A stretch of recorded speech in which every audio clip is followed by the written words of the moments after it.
ဒီနေ့မှာတော့မွန်ပြည်နယ်ရဲ့တမိုင်းဝင်တကိုးကြီးရုပ်ပွားတော်တစုဖြစ်တဲ့ကြိုက်ပေါ်တော်မဲ့ရှင်တော်ဖရာကြီးအကြောင်းကိုတင်ဆက်ပေးသွားမှာဖြစ်ပါတယ်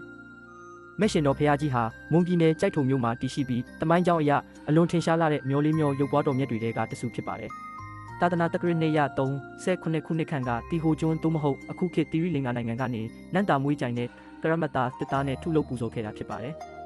ထိုစဉ်ကအရှင်မဟိန္ဒထေရဲ့လမ်းညွှန်ချက်နဲ့သာသနာပြုဖို့သမုတ်တရားရဲ့မြောက်ခဲ့ရမှာထူးခြားဆန်းပြားစွာပဲအလေးချိန်စီးလာတဲ့ကြောက်လဲပေးကြီးပေါ်တင်ဆောင်မြောက်ခဲ့ပေမဲ့ရေထဲနှမြုပ်မသွားပဲကြိုက်ထုံမြို့အနီးစီကုန်းချောင်းစီစိုက်ကပ်ပူဇော်ခွင့်ရခဲ့တာဖြစ်ပါတယ်။ဒီဖရာကြီးကိုမဲ့ရှင်တော်လို့ခေါ်ရင်ရတဲ့အကြောင်းရင်းကတော့ရုပ်ပွားတော်မြတ်ရဲ့လက်ရဘက်မျက်ခုံးတော်အစုံမှာထူးခြားတဲ့တဘာဝမဲ့တော်တစ်လုံးပါရှိနေလို့ပဲဖြစ်ပါတယ်။ထူးခြားတာကအဲ့ဒီမဲ့တော်ဟာအချိန်ကာလအလိုက်တိတိတတ်တာကြီးလာလိုက်သေးသွားလိုက်နဲ့အသက်ရှိတယ်လို့ပြောင်းလဲတတ်တာကြောင့်တက်ဝင်ကြီးမျိုးပွဲမဲ့ရှင်ဖရာလို့အစဉ်ဆက်ကူးကွယ်ခဲ့ကြပါတယ်။